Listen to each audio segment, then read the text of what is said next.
Vamos lá, meus irmãos, vamos lá, continuando aqui, nosso segundo dia de aula de Hermenêutica 1 e 2, é o segundo bloco, as nossas aulas estão sendo gravadas.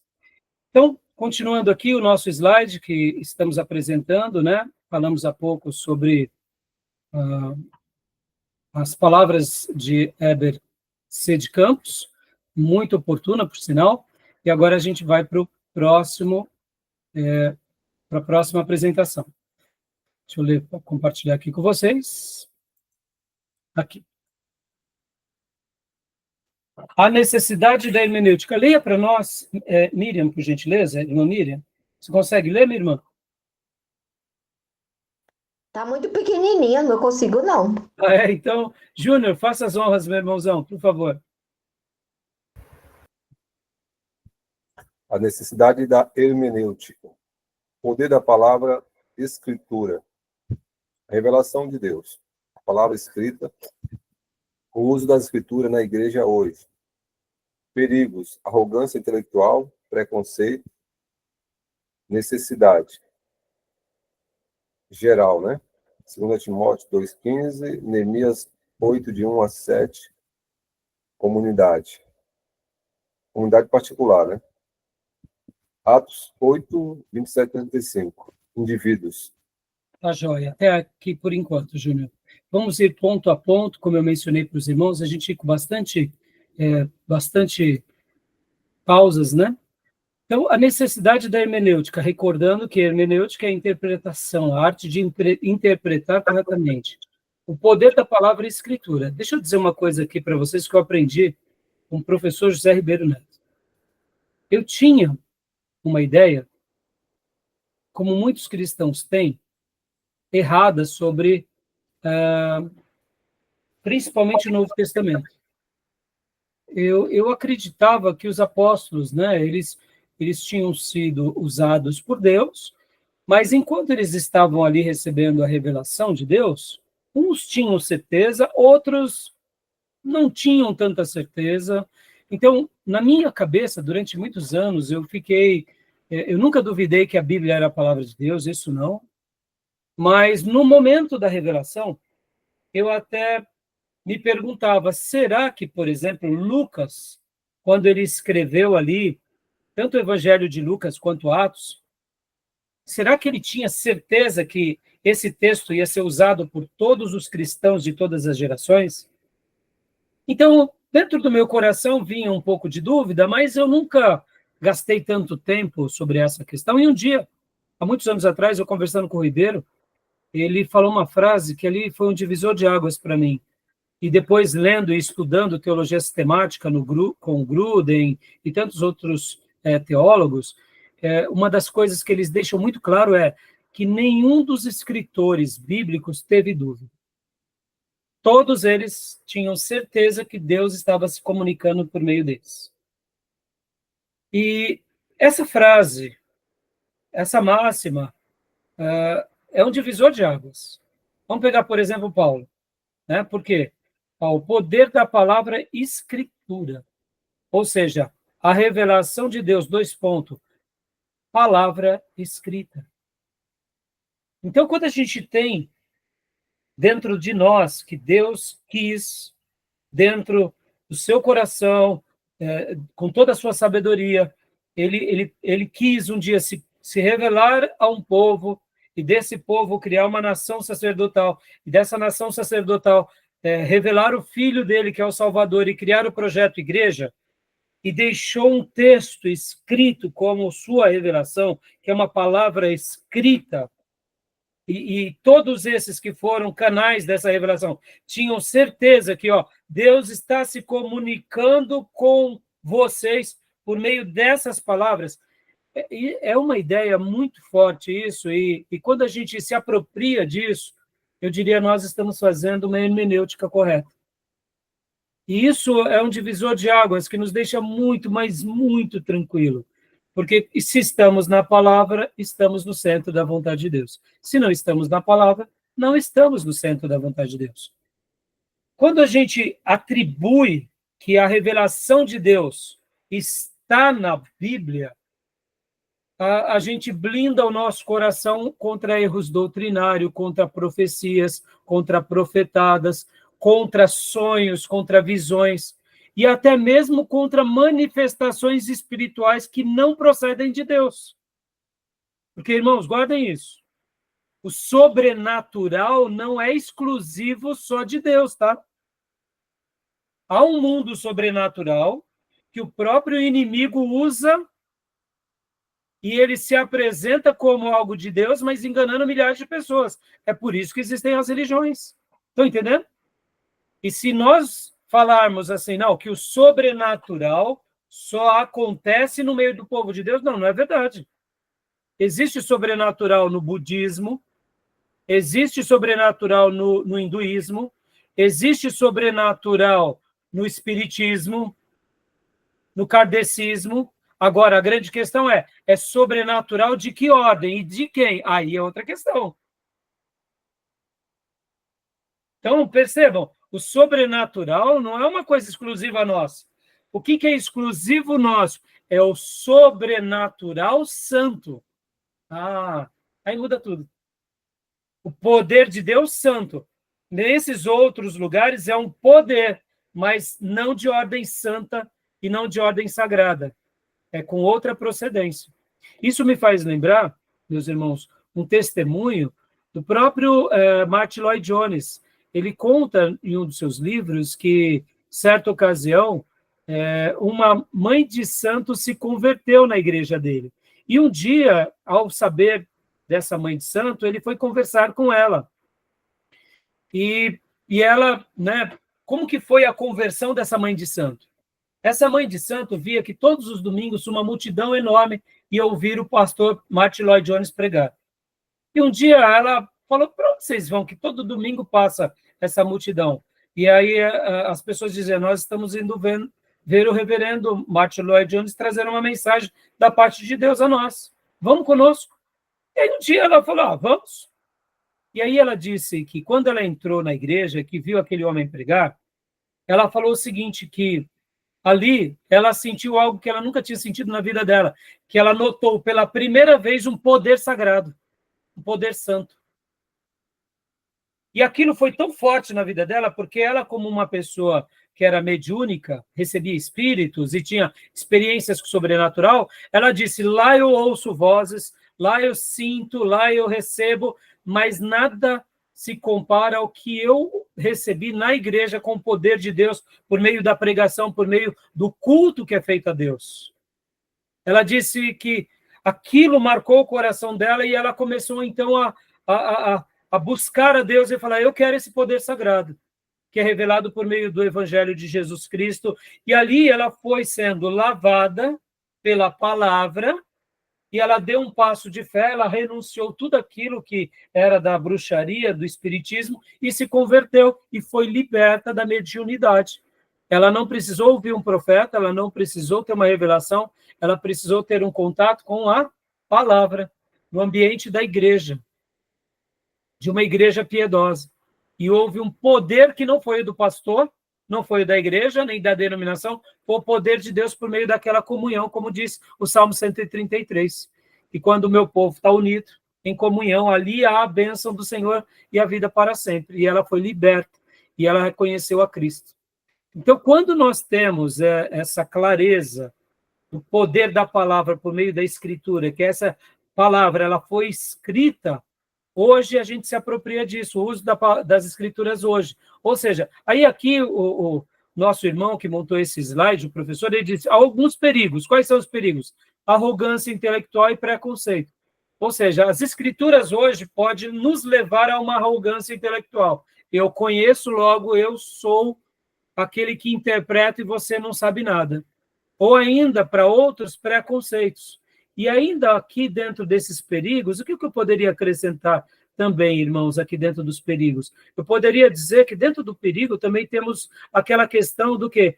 De uma vida intelectual que determina o que é certo e o que é errado. Ou seja, seguimos a Bíblia e as Escrituras baseadas no nosso saber. Isso é um perigo muito grande. Concorda? Então, a gente tem que ter um cuidado muito grande hoje ao lidar com as Escrituras. E por quê? Porque há uma necessidade muito grande. É uma necessidade geral e particular. A geral está baseada no que? Na vida de fé, da comunidade, que é para todos os povos. E individual, porque Deus se revela para nós individualmente. Ou seja, nós precisamos entender, né, que o uso das escrituras hoje atinge tanto uma comunidade, quanto uma cidade, quanto o país, como também nos atinge, né? Como eu já mencionei certa ocasião aqui para vocês, dando aquela ideia de que quando Deus muda a nossa vida, a gente muda o nosso lar, que a gente muda o nosso mundo, né? Tá bom? A hermenêutica das seitas e neopentecostais. Então, aqui agora, lendo esse ponto, né? Olha só, qual é o perigo também da hermenêutica, ou seja, da interpretação das seitas ou dos neopentecostais? Quais são, os irmãos? O que eles usam de uma forma errada? Leia para nós, Júnior, por gentileza.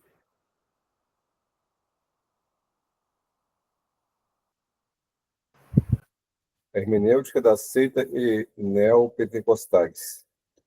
2 Pedro 3, 16 a 18, 1 Timóteo 4, 1 a 5. Descontextualização. Humano, demonização espiritual. Em outras palavras, meus irmãos, o que as seitas geralmente fazem? O que é uma seita? Vamos lá. Explica para nós, Júnior, o que é uma seita?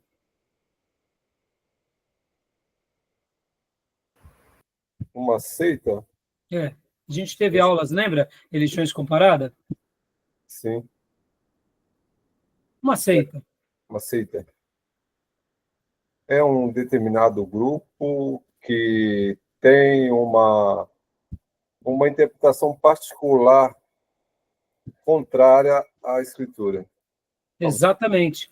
E a palavra propriamente dita de seita vem de secção, de cortar. Ou seja, ele pega... Hã? Sectário, né? Sectário, exatamente.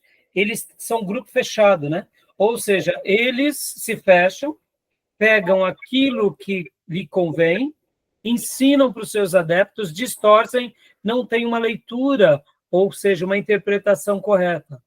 Então, geralmente, as seitas, sempre elas acabam praticando o quê?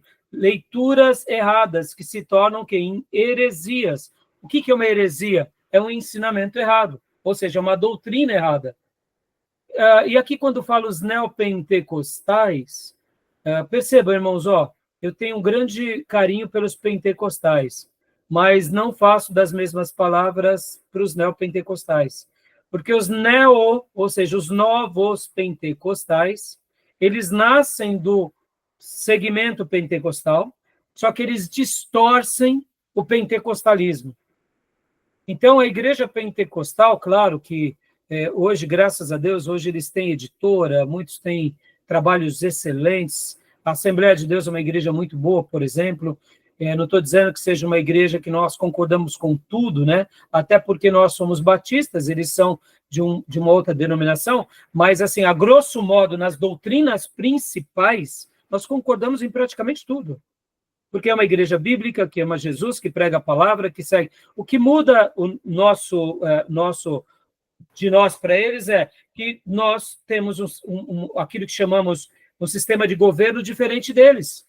Mas as nossas diferenças, principalmente dos avivados com os pentecostais, são questões secundárias, não são questões principais.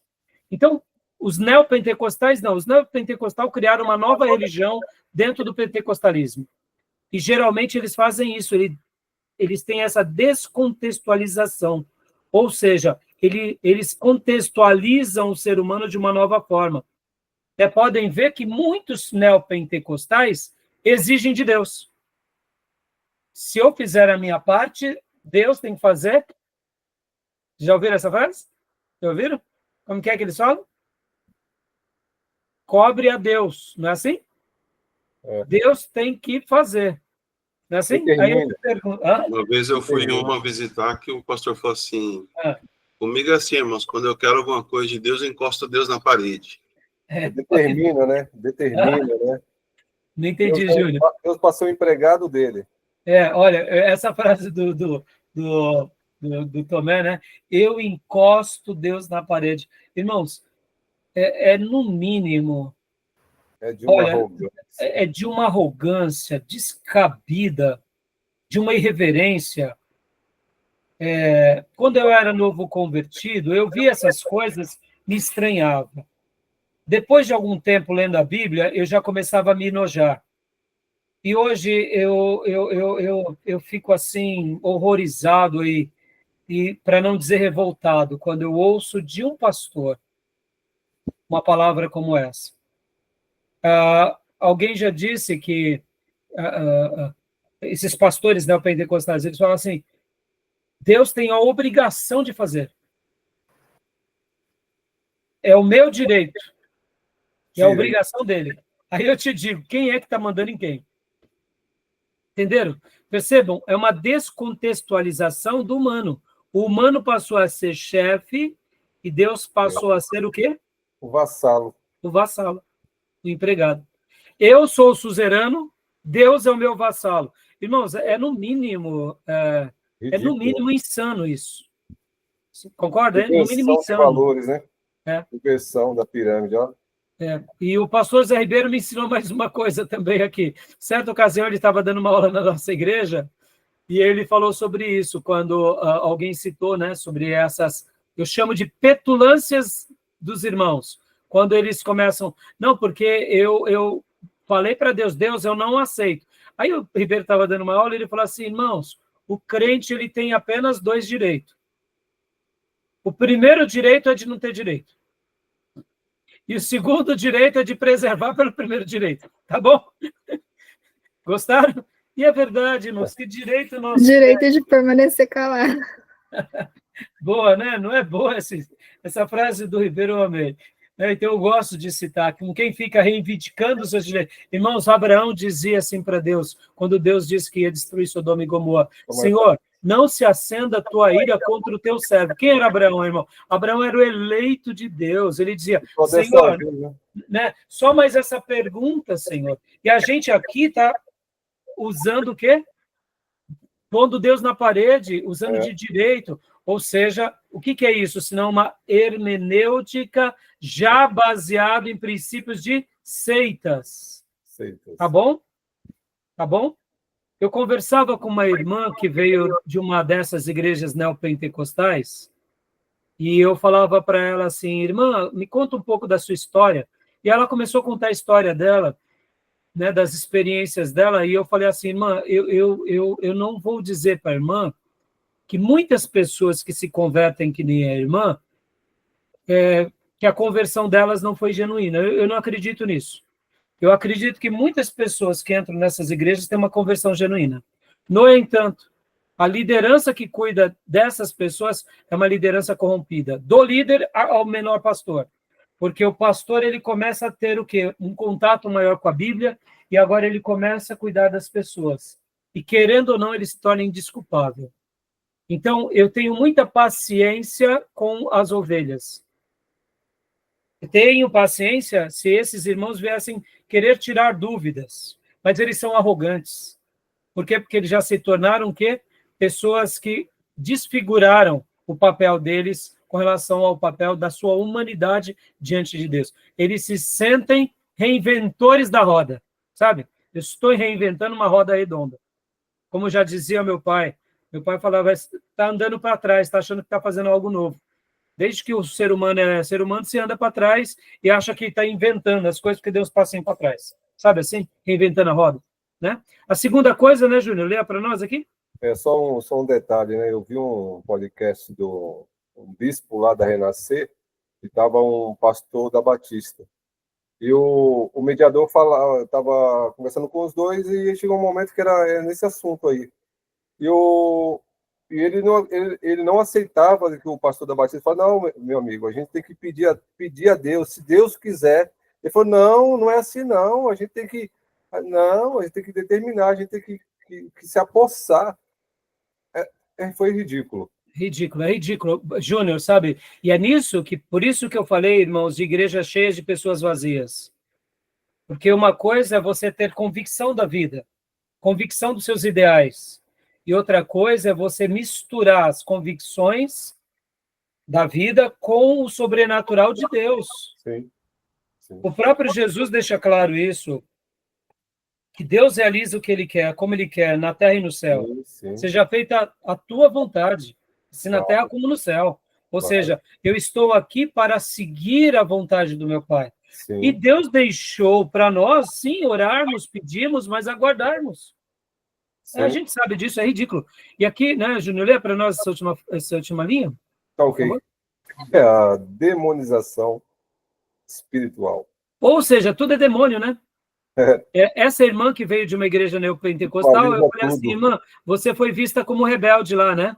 Ela falou, pastor, nem falo, porque eu ia tirar dúvida, eles já diziam que eu estava com demônio. Meus irmãos, percebam, eu não quero pertencer a um grupo assim, que eu não posso me esclarecer, que eu não posso conversar, que eu não possa dialogar. Eu não quero pertencer a um grupo assim, porque até mesmo no colegiado de Jesus, os apóstolos perguntavam para Jesus, e Jesus era paciente com os apóstolos. Ora, Jesus chamava assim, dava umas duras, porque os apóstolos também eram um pouco lerdos para aprender. Percebam, me entendam o que eu quero dizer como lerdo. Que nem a gente é lerdo também. Tem hora que Deus está ensinando a gente, está ensinando e a gente está sendo lerdo. Mas Jesus chegava muitas vezes, né, no seu ímpeto de liderança e falava, até quando eu estarei com vocês, ó geração incrédula. Tipo assim, acorda, gente, vamos lá. Não estamos brincando aqui, não. Eu estou aqui do lado de vocês. Eu estou falando pro vento parar, para a tempestade cessar. Acordem. Eu estou dizendo para vocês A, vocês estão entendendo Z. Então, Jesus chamava a atenção, mas, ao mesmo tempo, Jesus é aquele que era compassivo, misericordioso. Pedro, quando erra, disse, Pedro, o diabo tentou te peneirar, Pedro, que nem o trigo, Pedro. Tomé recentemente trouxe uma mensagem lindíssima, depois vejam lá no nosso canal do YouTube sobre essa passagem, né? Jesus ali sendo paciente com Pedro, mostrando, Pedro, olha, eu estou aqui, eu intercedi por você, Pedro. Quantas são as vezes que Deus é paciente conosco? Quantas vezes, né? Mas percebam, nem tudo é demônio, irmãos, nem tudo é demônio. Então, uma hermenêutica errada, que é a hermenêutica das seitas, ou ela desfigura um lado humano, ou ela desfigura o lado espiritual, criando demonização, ou até mesmo criando um Deus inferior. Deixa eu dizer mais uma coisa aqui, irmãos. Essas igrejas neopentecostais, ou até mesmo alguns irmãos que não foram esclarecidos, irmãos. Agora, deixa eu dizer uma coisa aqui. Nós, né, somos de uma origem batista nacional. A Batista Nacional, ela é batista, mas ela crê nos dons do Espírito Santo e ela, vamos dizer assim, ela exercita isso. Mas, em tese, o batista ele tem uma característica, ele é um estudioso. Hoje, com todo respeito, irmãos, mesmo dentro das igrejas batistas nacionais, os irmãos não estão querendo estudar mais. Esses dias eu conversava com alguns pastores batistas nacionais, eles não estão enviando mais os candidatos para os seminários. Eles estão apenas preocupados de fazer culto para engordar o crente, mas não estão preocupados de ensinar a Bíblia, estão preocupados de, sabe, só fazer aquela manutenção. E eu fico preocupado com isso, por quê? Porque, irmãos, o que é uma igreja sólida? É uma igreja que é profunda na palavra. Então, voltando ao que eu estava dizendo aqui com relação ao que eu ia dizer agora, percebam, essas igrejas que ficam fazendo uma dualidade, em que Deus está lutando com o diabo e tem hora que Deus está vencendo, e de repente Deus está vencendo porque a gente vai para o culto de oração, a gente dá o dízimo, dá a oferta, a gente faz parte da campanha, aí Deus está vencendo, aí o diabo está perdendo, aí a gente faltou um culto, aí parou de dar o dízimo, aí de repente, aí o diabo já começa a vencer. Meu irmão, na Bíblia não existe isso. Não existe. Essa dualidade não existe. O nosso Deus reina soberanamente para sempre. Amém. Ponto. Ele é o Senhor de tudo. Ele não tem adversário. Há essa ideia de que não existe o diabo e Jesus nesse confronto. Não, não. Então, para a gente resolver essa tensão de uma forma muito clara e muito objetiva, o diabo, qual é o antônimo do diabo? O contrário do diabo é Deus? Não, meus irmãos. O oposto do diabo é um anjo. Então, para resolver o problema do diabo, bastava Gabriel ou Miguel. Gabriel ou Miguel acaba com Satanás, entenderam? Exatamente. Gabriel ou Miguel, ou seja, Deus reina soberano sobre tudo, Deus é trino, é Pai, é Filho, é Espírito Santo, o governo está sobre os seus ombros, ninguém se compara a ele, ele é o alfa, ele é o ômega, ele é o princípio, ele é o fim, ele é tudo, e o diabo é uma criação de Deus, e que o diabo age quando Deus permite. Logo, o diabo não é o antônimo de Deus, o diabo, ele é o antônimo de um anjo, que ele era um anjo perfeito, ele caiu, se rebelou, então agora ele é um ser espiritual poderoso, sim, não subestime ele, mas, ao mesmo tempo, não tenha medo dele, porque agora estamos em Cristo. E o lugar do diabo, que é o nosso arqui-inimigo, é debaixo do estrado dos nossos pés. Mas o que faz o diabo ficar debaixo do estrado dos nossos pés não é a nossa virtude, nem a nossa força, nem a nossa competência. É o Cristo que reina em nós. Sim. Porque na hora que o Cristo deixar de reinar em nós, aí o diabo pode fazer arraso com a gente. Então, o antônimo do diabo é o quê? É um anjo, é um arcanjo. Simples assim. Então, a gente tem essa ideia, né, de que o antônimo do diabo é Deus. Não, não é. Percebam, irmãos? Isso é fruto do quê? Da leitura errada de quem? Das seitas. Pode ver que os mormons, lembra, Júnior? Quando a gente estudou religiões comparadas, Jesus e o diabo só eram dois irmãos. Irmão, Entendeu? Então, é óbvio. Então, eles estão em luta constante. E se eu não estiver no caminho de Jesus, o diabo me pega. Não, meus irmãos. O diabo, como disse Lutero, é o diabo de Deus. É o diabo de Deus. Como assim? Até para o diabo agir, ele tem que pedir permissão para Deus. Agora, o que nós não podemos é brincar no território do diabo. Qual é o território do diabo? O lugar que chama o território do diabo é o pecado. Por isso que a gente não pode brincar com o pecado. Sim. Ele até pediu permissão para o caso de Jó, ele pediu permissão para Deus. Exatamente, né? Exatamente. E aqui, meus irmãos, indo um pouco mais além agora, no próximo ponto, né? Leia para nós, Júnior, por gentileza, os desafios da hermenêutica. E aqui é o ponto-chave de tudo que a gente está aprendendo. Pode ler para nós, por favor. Tá. Desafio da hermenêutica. A hermenêutica é necessária para transpor os abismos espirituais, linguístico, culturais, geográfico, literário e histórico, a fim de possibilitar o entendimento da mensagem para hoje. 2 Pedro 3, 15 a 16. Deixa eu ler esse texto de 2 Pedro 3, vamos lá. 2 Pedro 3, 15 e 16, vamos lá. Olha só, muito importante esse texto. Pode ler para nós também o texto, Júnior, eu vou compartilhar aqui na tela.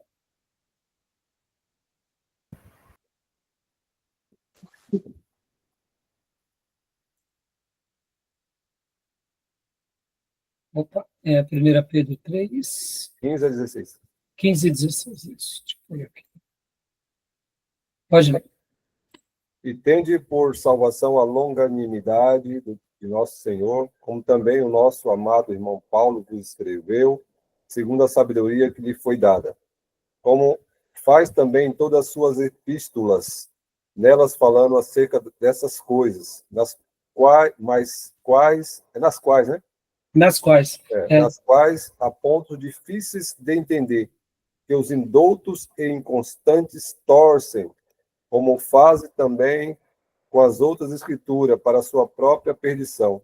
Isso, olha só, aqui Pedro fazendo uma citação das cartas paulinas, que Paulo e os seus textos eram até um pouco difíceis de entender e que alguns distorciam de uma forma maldosa, querendo dizer o que Paulo não disse. Mas você vê a humildade de Pedro? Pedro esclarece, olha, né, que Paulo era uma pessoa que escrevia. Lembra que eu tinha falado há pouco, eu acabei não concluindo minha linha de raciocínio, o pastor Ribeiro, certa ocasião, ele citou aquela frase, e foi muito legal, que eu até mencionei, mas não deixei muita ênfase, que nenhum dos escritores bíblicos tinham dúvida que eles estavam escrevendo a Bíblia. Eles tinham certeza que eles estavam sendo o canal da revelação. O que possivelmente eles não tinham noção era da projeção, aonde essa Bíblia ia chegar. Quantos séculos duraria, qual era a relevância na história. Mas a certeza de que eles falavam da parte de Deus, isso quando a gente começa a fazer uma lição de casa, principalmente no Novo Testamento, a gente vê isso muito em Paulo. Pode ver que quando Paulo fala aos Gálatas, ele diz, se alguém vos ensinar algum outro evangelho, seja diferente desse que vos pregamos, que seja maldição, que seja anátema. Qualquer escritor, ou mesmo eu, E depois, Paulo também, lá em Corinto, pode ver, ele está escrevendo a igreja de Corinto, quando ele vai falar sobre o casamento, ele fala, agora sou eu quem está dizendo e não o Senhor. Paulo, ele abre um parênteses para dar uma recomendação dele, porque naquele ponto ele não tinha certeza da parte de Deus. Então, como ele não tinha recebido de Deus, ele usou o bom senso quando ele fala que para o homem era melhor que não casasse, porque ele se dedicava. Mas pode ver que as recomendações dele, ele dá uma recomendação e ele deixa claro. Em outras palavras, todo demais, tudo o que é demais, todo o texto, além disso que eu acabo de dizer, que aqui, no caso, né? Aqui sou eu que digo, logo o oposto é verdadeiro.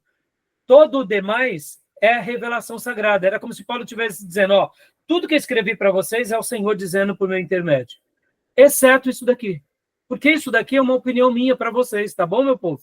Olha só que fantástico. Então, o Novo Testamento, meus irmãos, leiam sempre, assim como todo o Velho Testamento, nessa premissa. Isso é libertador para a gente, sabe? E assim a gente faz uma hermenêutica correta, né? Então, aqui a gente acabou de ver esse parágrafo, né? Os desafios para a hermenêutica é transpor os abismos, meus irmãos. Pastor, mas que abismo é esse, pastor? Espera aí, que é o abismo, como diz aqui, linguístico, cultural, geográfico, literário, histórico. Há esses abismos, claro, ó, parem por um minuto e pensem. Nós estamos aqui no ano 2025, depois do nascimento de Jesus. Não considerando o calendário gregoriano, tá? Tem um debate sobre essa questão que não precisamos gastar tempo agora. Mas 2025 depois de Cristo. Ou seja, a literatura nossa é parecida com aquela literatura? Claro que não. A gramática é igual? Claro que não. A língua é igual? Não.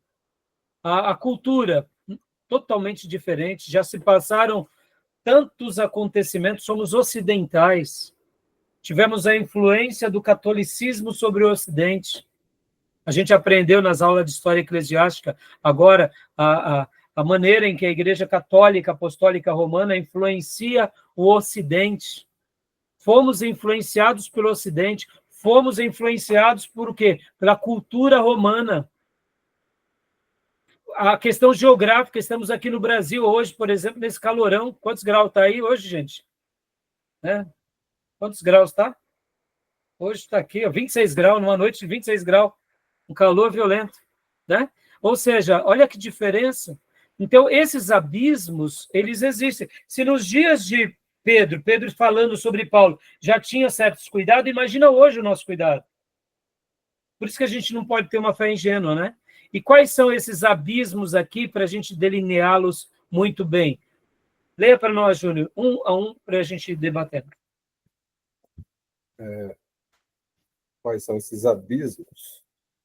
Espiritual, o livro é tanto divino quanto humano. Dá uma pausa, por favor, Júnior. Ele é divino porque Deus se revela, mas ele é humano porque foram quem? Autores humanos, que foram as canetas de Deus. Eles foram os instrumentos de Deus.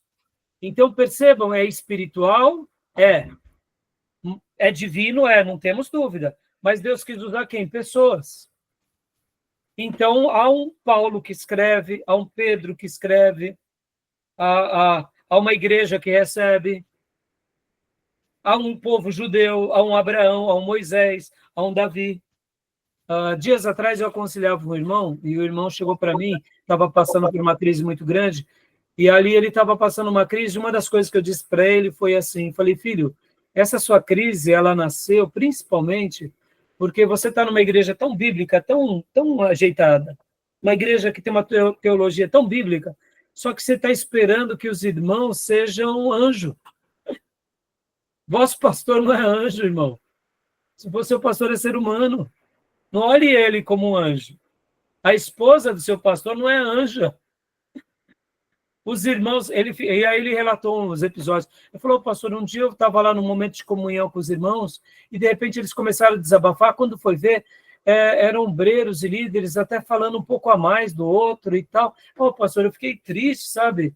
Aí eu brinquei com ele, depois eu disse assim, filho, são seres humanos, estavam feridos. Acontece. Quando os apóstolos viram Jesus morto, eles foram para onde? Para uma casa, eles se enclausularam. Eles ficaram ali com medo, é ser humano. Quando Davi viu que havia a insurreição de Absalão, ele sai chorando com o povo. Ele não saiu dando brados de aleluia e glória a Deus. Ele chorou, porque era momento de choro. Pessoas são falhas, entendeu? Então, percebam, o livro ele é divino, mas Deus se revelou por meio de seres humanos falhos. Então, tudo bem até aí, mas querendo ou não, há um abismo, né? Para a gente entender isso é complicado. Pode ver as distorções que as pessoas falam, que a Bíblia foi escrita por homens. Né? Somente quem não se entregou a Deus e não se apropriou das promessas, porque quem fez isso sabe que há um poder sobrenatural aqui nessas páginas para aquele que crê, né? Algum comentário? Então, aí tem uma questão aí, né? Lá em 1 Coríntios, Paulo fala assim diz eu e não o Senhor. Então, esse ponto de vista que Paulo expressa não é inspirado, porque é um vácuo, é a opinião própria dele? Então, é como se Deus estivesse, de fato, Júnior, permitindo mostrar que, literalmente ali, esse episódio, poderíamos dizer que está no texto sagrado pelo consentimento divino, sim, mas mostrando que há um canal ali, o Paulo é um vaso. E Deus, tipo assim, Deus não disse para Paulo, não, Paulo, não pode fazer isso, sabe assim? É como se Deus fizesse questão de mostrar que um Pedro que é falho, que mente, ele pode amanhã pregar num Pentecoste e ganhar 3.000, entendeu? É mais ou menos isso, é como se Deus estivesse dizendo, olha, eu uso pessoas limitadas. Lembra que Paulo, por exemplo, Júnior, quando ele tem aquelas visões, que ele começa a falar dele próprio, no primeiro momento, lá em 2 Coríntios, parece que não é ele. Mas depois ele acaba falando que é ele próprio. E aí ele diz, conheça alguém que foi a lugares inefáveis, a lugares inexplicáveis. E ele começa a citar na terceira pessoa, mostrando como se não fosse ele. Mas depois, no texto, a gente vê que é ele próprio. E depois, ele fala sobre aquela experiência de ser esbofeteado 3 vezes por Satanás. E ele se questiona com Deus sobre essa questão. E ali o Senhor diz, Paulo, a minha graça te basta, porque o meu poder se aperfeiçoa na fraqueza. Perceba, é como se Deus, por meio de Paulo, estivesse mostrando a todos nós, filhos, eu transformei um assassino num maior cristão de todos os tempos. Se eu fiz isso com Paulo, eu posso fazer isso com vocês. Entendeu? Sim. É que essa passagem dá um entendimento, dá margem para a gente interpretar de que a Bíblia ela contém a palavra de Deus e não é a palavra de Deus nesse aspecto, porque naquele ponto, né? Paulo, naquele ponto de vista de Paulo, por isso. Então, ali, naquele ponto de vista de Paulo, ali a gente faz a seguinte leitura, Júnior. Deus permitiu Paulo participar, mas ali é Paulo por Paulo.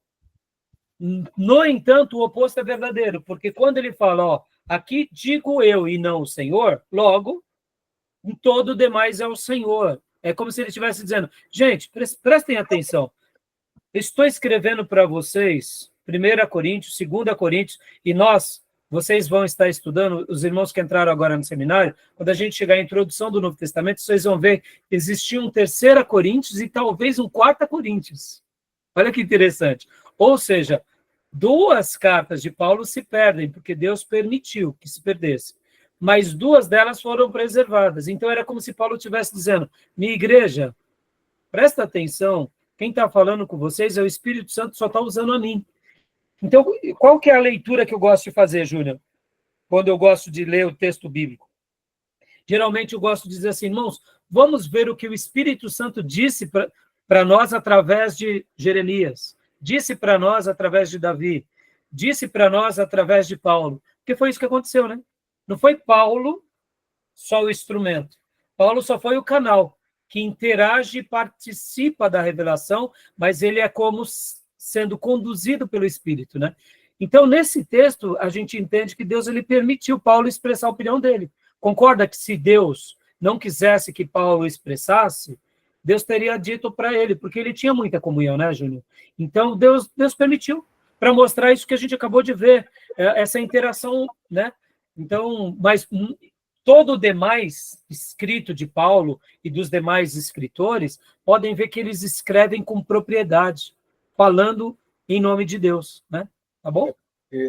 Porque tem outra passagem que ele, quando ele chega lá, diante dos apóstolos, não sei se é Atos, não estou me recordo, que ele, quando é questionado a autoridade apostólica dele, ele fala que tinha todos como falar?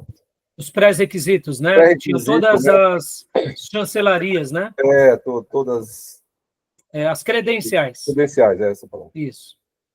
Exato. Então, quando ele fala isso, você percebe, no primeiro momento, parece que Paulo está dando uma cartada, mas não é. Paulo está fazendo uma defesa contra aqueles que um dia valorizaram seu apostolado e agora estavam desprezando. Pode ver que Paulo, irmãos, em 2 Coríntios, principalmente, ele faz uma defesa em causa própria. É raro um profeta ou um escritor fazer isso. Até o próprio Jesus. É raro. Só em casos extremos. Nessas igrejas, como foi a igreja de Corinto e a igreja de Gálatas, Paulo precisou fazer defesa em causa própria porque eles estavam além da medida, né? Tá bom? Então, segundo ponto, leia para nós, Júnior, rapidinho aqui. O segundo abismo. Linguístico. A diferença linguística dos hebreus e a nossa.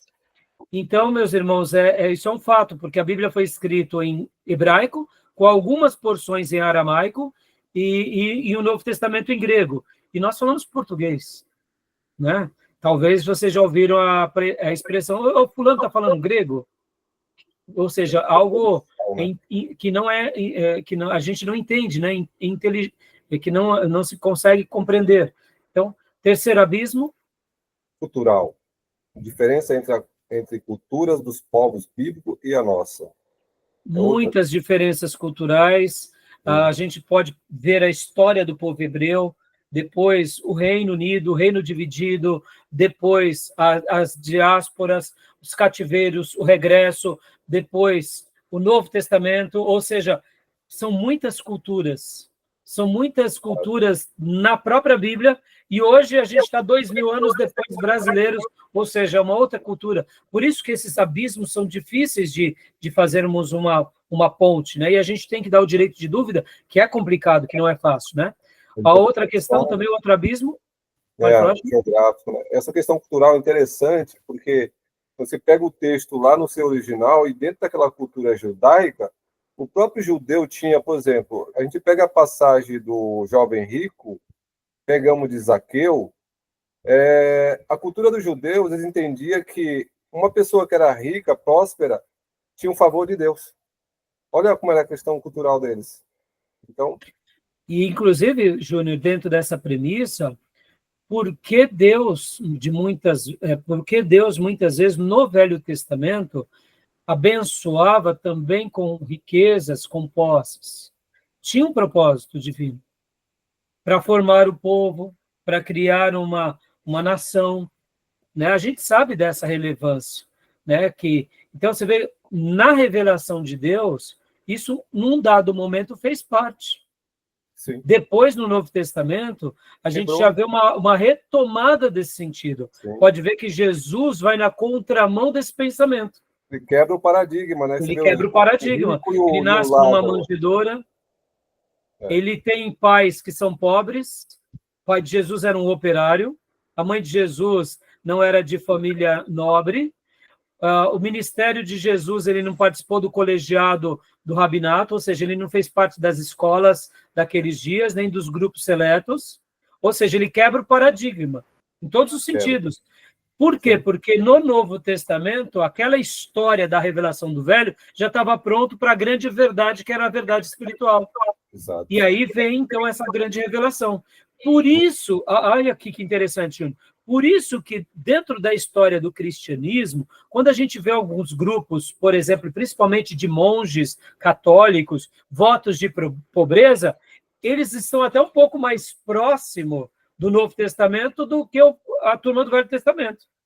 Os neopentecostais estão mais para o Velho Testamento do que para o Novo. E esses grupos de freiras, de padres, de monges, que fazem muitas vezes votos de pobreza, de simplicidade, eles estão mais próximos. Por quê? Porque, querendo ou não, o pensamento no Novo Testamento era mais ou menos esse, com exceção do voto de pobreza. Lembrem disso. Não sou favorável ao voto de pobreza. Mas percebam, Jesus, ele defendia o que? A vida de modéstia. Sim. A vida apostólica era uma vida de modéstia. Podem ver que Paulo diz o quê? Tendo que comer, beber e vestir, estejamos contentes, porque o Senhor disse, eu nunca vos deixarei, nem nunca vos abandonarei. Podem ver que Paulo, quando ele cita tudo posso naquele que me fortalece, o contexto é outro. Exato. Eu posso passar fome, nudez, frio, dificuldades, porque tudo posso naquele que me fortalece. Ou seja, Paulo, ele até mesmo agora, ele faz o quê? O despojo. Ele tinha títulos, ele tinha honrarias, ele tinha credenciais, e ele coloca tudo isso aos pés da cruz de Cristo.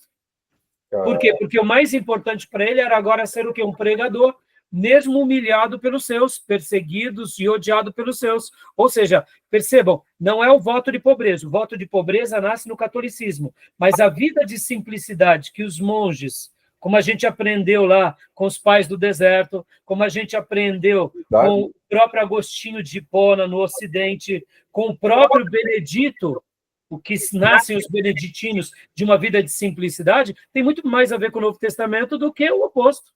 É que Jesus quebra esse paradigma, porque a questão aí é a fé. Por quê? É a fé, porque em Jesus não tem classe social. Não tem classe social. Exatamente. Tanto Zaqueu renunciou. Exato. Pastor. E uma outra coisa, só um adendo aqui dentro desse comentário, irmãos, podem ver que os grandes servos de Deus na história do cristianismo, eles sempre foram desapegados às coisas materiais.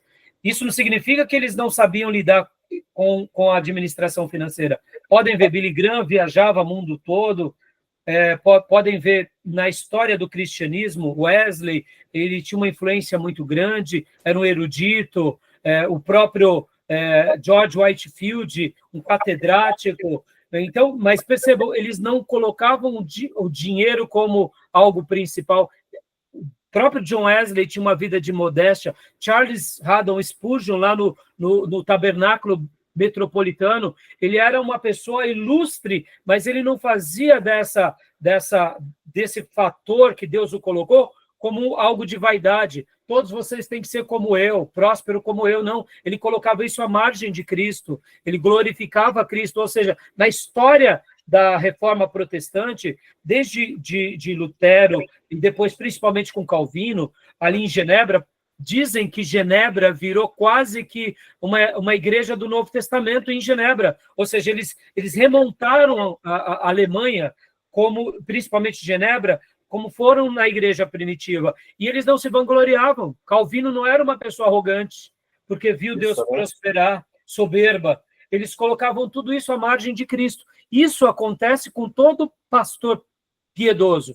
Eles sabem o lugar deles, eles administram o reino de Deus. Se a igreja é muito próspera, eles dão glória a Deus, eles investem na causa. Se é uma igreja humilde também, eles não se consideram inferiores. Ou seja, percebam, irmão, as questões culturais, como são interessantes, está entendendo? E como a Bíblia ela pode ser reproduzida nos nossos dias, fazendo uma leitura correta. Só um último ponto. Quando Pedro chega para aquele pedinte na porta direita, e diz, eu não tenho ouro nem prata, mas o que eu tenho eu te dou, em nome de Jesus, levanta e anda. Então Pedro estava mentindo, porque ele era o administrador do caixa. Aí eu te pergunto, o caixa da igreja era de Pedro ou era de Jesus? Era de Jesus. Então ele não podia sair dando simplesmente porque alguém está pedindo. Ele orava a Deus. Então o que ele tem não é dele, é de Jesus. É que nem hoje, o nosso caixa da Igreja Batista Missionária ou do seminário, ele não é meu, eu sou o diretor, eu só administro. Mas o caixa é do Senhor. Eu vou fazer o que o senhor quer, então eu não tenho dinheiro da igreja para fazer bondade com o chapéu do dinheiro da igreja, sabe aquele negócio, fazer bondade com o chapéu dos outros, né? Então, percebam, irmãos, os grandes servos de Deus, eles têm modéstia, eles sabem administrar, E se Deus o coloca em exaltação, eles não se vão, eles se preservam, né? Alguns se perdem, é uma pena, né? Tá bom? Mas aí, esses alguns que se perdem, a gente só ora para eles voltar. Diz, Tomé, a gente... Não, é só um comentário, pastor, falando de hermenêutica, né? Pode falar. E deu uma falhada, Tomé. Você fechou seu microfone. Então, falando sobre hermenêutica, eu lembrei do trecho que eu vi, porque assim, as pessoas interpretam, às vezes, para justificar o seu próprio estilo de vida, né? O pastor Abílio falou que Jesus tinha casa na praia. Olha aí. Irmão, para começo de conversa, Nazaré era, com todo respeito, era onde Judas tinha perdido as botas, entendeu? Quando vocês forem estudar introdução ao Novo Testamento, vocês vão aprender várias coisas super interessantes. Nazaré, Galileia, era um lugar abandonado por todo mundo, ninguém queria aquela terra. Tanto é que, em alguns momentos da história de Israel, quando o rei de Israel ele concedia essas terras a algum outro rei, os reis ficavam bravos, porque não, sabe, eram lugares, com exceção de Samaria, que ainda ali ainda é fértil, ali perto do mar da Galileia, era muita pobreza, muita miséria. Só para vocês terem uma ideia, dá um dado arqueológico aqui. Essa região sempre foi tão esquecida ao longo dos séculos que, recentemente, descobriram uma sinagoga de Nazaré, que possivelmente era a sinagoga de Jesus, onde Jesus cresceu. Era um lugar tão esquecido, e sempre foi tão esquecido ao longo dos séculos, porque aonde sempre foi valorizado, no país de Israel? Jerusalém, como o lugar sagrado. Então, em toda a história bíblica, Samaria e Jerusalém seriam os grandes lugares. Mas depois que a parte norte foi devastada pelo cativeiro assírio, de lá para cá, ali foi se perdendo a história. E sobrou só Judá com capital em Jerusalém. E Jerusalém era onde tinha o templo, a casa de Deus. E podem ver que para os árabes ali é importante, para os judeus é importante e para os cristãos é importante. Depois do cristianismo, e logo depois ali do sexto século, com o surgimento do Islã, Jerusalém sempre foi o lugar de de todas essas três religiões. Então, as tomadas de Jerusalém eram uma das coisas mais importantes. Então, quem conquistava Jerusalém estava conquistando um trunfo. E isso foi passando de geração em geração até recentemente. Nunca ninguém quis conquistar, por exemplo, a Galileia. Por essa razão, toda a pesquisa arqueológica sempre foi feita mais em Jerusalém. É que nós, brasileiros, a gente não tem essa ideia, mas imagina uma cidade, irmãos, onde os arqueólogos eles estão desenterrando aqui e, de repente, eles descobrem aqui embaixo, eles descobrem que achamos, por exemplo, a história dos dias de Davi. Aí para-se todas as construções, porque como que acontece em Jerusalém? É mais ou menos isso. Vão fazer um prédio, aí eles começam a construir o prédio. E, de repente, eles chegam num lugar que eles começam a tirar terra de lugares assim, centenários, milenares. Aí, muitas vezes, não permitem mais a construção, barra-se o desenvolvimento, porque ali tem uma história. Aí os arqueólogos vão lá para baixo, aí descobre-se, por exemplo, que aqueles eram os dias de Josias, eram os dias de Neemias, eram os dias de Davi. E aí, então, percebam, Jerusalém tem muitas camadas, porque nessas guerras e conquistas, o reino vencedor ia lá e destruía tudo, destruía aquelas casas. Então, em terra, constrói mais coisas. Já na Galileia, não. Porque nunca ninguém quis ficar mexendo. Então, tiveram poucas mudanças. E recentemente, descobriram ali na Galileia, como eu disse para vocês, a sinagoga possível, a sinagoga que Jesus cresceu. E aí começaram a fazer agora grandes descobertas arqueológicas nessa região da Galileia. Então, perceba, olha que interessante, né? A questão cultural e a questão geográfica. Como a gente está distante, né? Tá bom, meus irmãos? Então, Obrigado, viu, Tomé? É isso aí. Olha que besteira. Jesus tinha casa na praia, né? Como se isso justificando uma casa de veraneio nos nossos dias.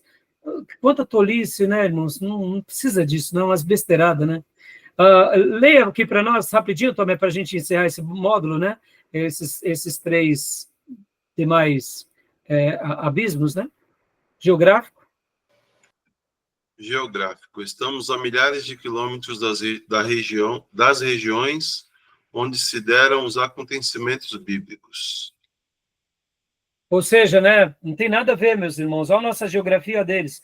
Vocês vão amar a aula de Geografia Bíblica 1 e 2. Eu dou 2 módulos, Geografia Bíblica 1 e Geografia Bíblica 2. Irmãos, é uma delícia. Está gravado, se vocês quiserem já estudando, pode pegar lá das nossas páginas do YouTube e já ir aprendendo sobre elas, tá? Mas é uma delícia conhecer sobre a Terra Sagrada. Por que é importante compreender a geografia, irmãos? Porque Deus se revelou a um povo em um lugar. Que lugar? Ali, em Israel, ou seja, em Canaã, onde hoje é chamado, né, o Estado de Israel, onde hoje a gente chama de Palestina, né? Aquela região onde está tudo ligado à nação de Israel. Deus se revelou nessa geografia. Então, por quê? Há um propósito. Deus não podia ter se revelado aqui no Brasil? Foi, mas não quis. Foi lá. Então, toda a história da revelação se dá lá. Leia para nós aqui também, como é literário. Literário. Existem diferenças entre os estilos e as formas de escritas dos tempos bíblicos e os do mundo ocidental. Ou seja, né, irmãos, há uma literatura diferente. Mas pensando aqui na maneira em que a Bíblia foi escrita, podem ver que existem vários estilos literários. A Bíblia tem poesia, a Bíblia tem profecia, a Bíblia tem cronologia. Opa, pera lá. Então, isso faz parte da matéria de hermenêutica. Olha que interessante. Quando a gente vê que os montes pulam no Salmo, será que pula mesmo ou é terremoto? Forma expressão artística, voz poética, entendeu? Então, a gente tem que fazer uma leitura, né? Os montes estão brancos. Então, percebam, o que é voz poética. A gente tem que fazer uma leitura, né? Os mares rugem, a voz de Deus, ou seja, leitura poética. A gente tem que dar os estilos literários estão na Bíblia. Pastor, e o Apocalipse? Ele é literal ou ele é alegórico? No Apocalipse tem literalidade, ou seja, ele é literal, mas ele tem muita alegoria. Muita alegoria. Então, a gente tem que tomar um certo cuidado. E no livro de Daniel, a mesma coisa. E no livro de Zacarias, a mesma coisa. Senão, a gente acaba... Agora, a Bíblia ela é um livro alegórico? Não, a gente vai aprender. Então, os estilos literários estão na Bíblia. E o nosso estilo literário contemporâneo também é diferente daqueles que a Bíblia foi escrita. Por isso que a gente tem que fazer essa ponte. É um abismo. Compreender isso é maravilhoso, tá bom? E o último... Histórico. Estamos separados pelo tempo, tanto dos escritores como dos leitores. Opa! Houve uma revelação de Deus na história, que começa com Abraão na revelação oral, e que depois vai com Moisés na revelação escrita. Mas Deus quis revelar a eles naquela história. Nós não somos Moisés, não somos Josué, não somos a igreja primitiva. Nós somos a igreja do século 21. Por quê? Porque Deus sonhou conosco dessa forma. Não poderíamos ter nascido nos dias de Jesus? Não poderíamos ter nascido nos dias de Moisés? Não poderíamos ter nascido nos dias de Abraão? Mas o projeto de Deus conosco é nessa história, nessa geração. Mas a revelação sagrada se dá numa história, num povo, que é o povo de Deus, que vai servir para todos os povos em todas as gerações. Então, percebam, olha os abismos, né? Vocês entendem, mas eu estou indo com muita calma aqui, porque, irmãos, entender isso daqui é um dos segredos, mas, olha, como é libertador isso. Porque aí a gente... Aleluia! Deixa eu aqui para eu fechar minha gravação, irmãos. Quando eu me converti, irmãos, eu mergulhei na Bíblia. Era a Bíblia de manhã, era a Bíblia na hora do almoço, era a Bíblia em qualquer lugar, era a Bíblia. E eu lembro que uma das coisas que eu fiquei assim, desesperado, eu falei, meu Deus! Novo convertido. tem muito ídolo na minha nação. Senhor, o que eu faço, Senhor? É para eu fazer alguma coisa? Porque as pessoas estão adorando os ídolos. O Senhor quer que a gente tenha uma atitude que nem os profetas? E ali eu fiquei assim, mas, Senhor, eu posso fazer isso? Aí, perceba, parece bobeira, mas você está lendo o Velho Testamento, aí quando você começa a ler ali Samuel, depois você começa a ler Reis, e os reis e os profetas manda jogar tudo fora, manda quebrar. E percebam, não tem muito isso no Velho Testamento, então eu estava nessa parte e eu comecei a me cobrar, não, eu tenho que avisar todo mundo que tem um ídolo em casa que ele não pode ter, mas eu não posso, e agora eu vou falar e vou arrumar confusão. Aí eu falei, meu pai, e agora? Aí eu lembrei do Novo Testamento. E aí a gente começa a fazer a ponte com o Novo Testamento, a postura de Jesus. Aí eu falei, ai, Senhor, obrigado. Mas perceba, se eu só pego o Velho Testamento, a gente sai fazendo loucura, né? Está entendendo? Porque ali era uma mensagem para o rei, a uma nação que era teocrática. Vem lá, vamos lá, nosso país é teocrático? Não, nosso país é laico. A gente sabe, ou seja, não tem uma religião oficial. Mas supondo que tivesse uma religião oficial, a gente ia pregar o evangelho. Mas perceba, a nossa tomada não é do Velho Testamento. E mesmo como um profeta do Novo Testamento, a gente proclama. A gente não agride, porque a nossa luta agora não é mais carnal, porque a gente não está numa teocracia, a nossa luta é espiritual, percebam? Aí Deus me levou para o Novo Testamento, graças a Deus eu já tinha lido o Novo Testamento, aí meu coração foi apaziguado. Está entendendo? Histórico, né? Só um último exemplo aqui para vocês. Um amigo meu também se converteu, e ele se converteu, e diferente de mim, ao invés de ele ler o Novo Testamento primeiro, ele leu o Velho Testamento. Quando ele chegou ali, em Levítico, que precisava fazer sacrifício para perdão dos pecados, ele falou, meu Deus, eu tenho pecado demais, eu vou chegar para o pastor, e como que eu não tenho vaca, eu não tenho bezerro, eu não tenho ovelha, eu vou ter que ter pombo. Aí ele começou a lembrar onde ele podia pegar um monte de pombo. Aí ele chegou para o pastor dele e falou, pastor, e agora, pastor? Aí o pastor dava risada, irmãos, o pastor dava risada. Ele falou, não, filho, Jesus é o Cordeiro que fez o sacrifício, não precisa mais, isso era Velho Testamento. Perceba, é histórico, irmão. Aí ele falou, aleluia, eu estava pensando que ia ter que pegar uma rede e chegar lá, jogar um monte de milho, pegar os pombos, fazer um sacrifício. Mas a cabeça dele começou a entrar em nó. Por quê? Porque dentro da igreja ninguém fazia isso. Está mais para terreiro de macumba, né, irmãos? Então, entendendo? Olha só, é histórico, mas a revelação foi naquela história, para aquela época, com aquele propósito. Para nós, Novo Testamento já mudou. Cristo é o Cordeiro que morre em nosso lugar, que livra-nos do pecado. O sangue dele foi vertido, não precisa mais de sacrifício. Aleluia. Tá bom? Percebam, são abismos ou não são? É legal ou não é, quando a gente tem essa ideia? Então, em todas essas obras, irmãos, tanto aqui no nosso livro, do Lund e do Nelson, quanto nas demais obras que a gente está estudando, que é do Luiz Berkoff, quanto também aqui do Roy Zuck, quanto também, principalmente, do Espiral Hermenêutica, e também outros livros que tratam sobre esse tema, a gente vai ver o seguinte, que eles vão esclarecer esses pontos de abismos e muitas outras coisas. Tá bom? Tudo bem até aí? Estamos indo com calma, porque o meu maior desejo é esclarecer os irmãos a fazer o que? Uma leitura correta, uma interpretação correta, para agradarmos a Deus e assim fazermos a vontade de Deus. Tá bom? Beleza? Alguma pergunta, alguma dúvida? Tá bom? Então, eu vou parar aqui nossa... Então, pergunta, Beatriz. Pode perguntar, não tem problema.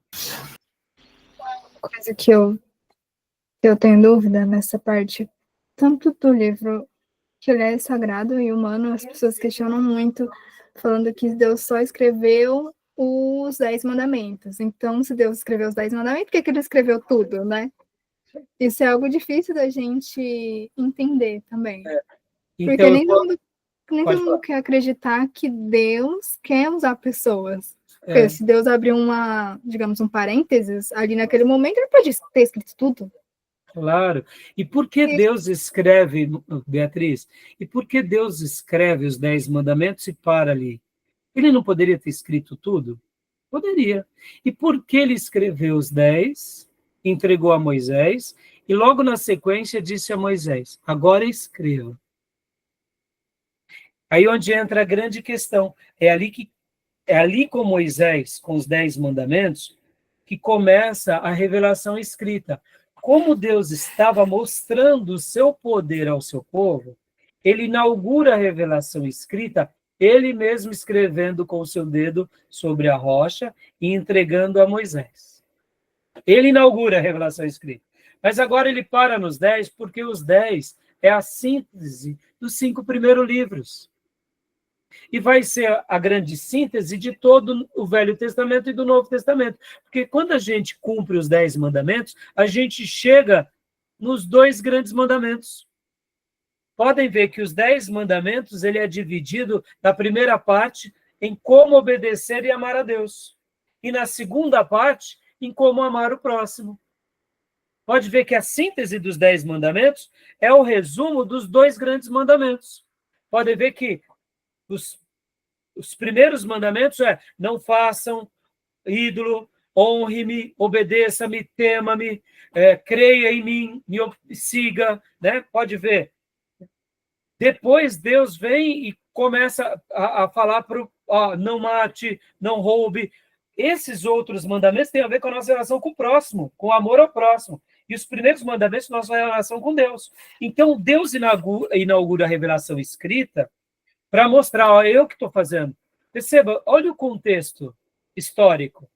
Deus, com o seu braço poderoso, livra o seu povo do maior império daqueles dias e os leva seguros durante 40 anos à Terra Prometida.